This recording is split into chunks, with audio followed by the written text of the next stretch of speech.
Jingkeli kalong balai kini ka komen ang khilia lang bakta sport men ka batsa kini pista jong gini kitrai kali.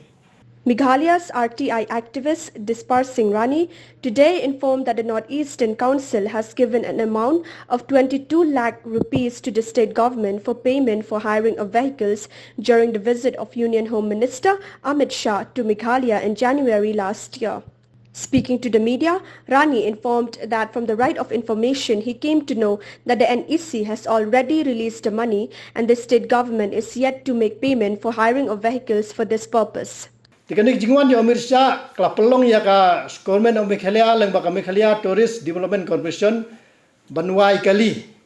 na banta laispa adus fauspa teli lawai kali. Hadin bade wai kali te nagini kitrai kali kalalik pan pisa.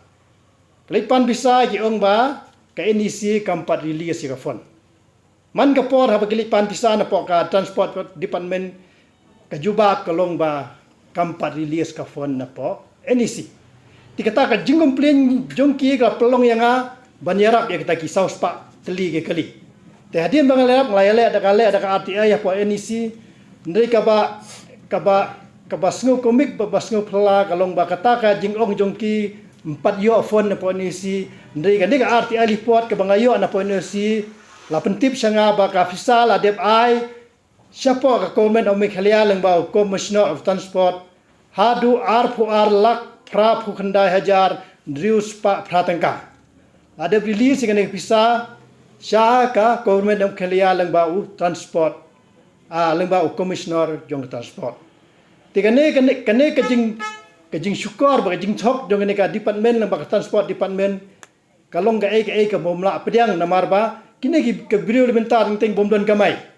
tek bapli kala don bok baka wai ka government namta kan jingwan jong ne Amit Shah ka arflai arfsau tarik temta along sistem arbanai tam te sistem arbanai pat yo bisa te hadin balai keli na pada transport men ke ong pat ai na ka NEC de kan ka RTI bedek penisha baka NEC ada release ya ka bisa. Tiga jingkeli kalong balai kini ka komen ang Meghalaya lang baka transport men ka batsa kini pista jong gini kitrai kali.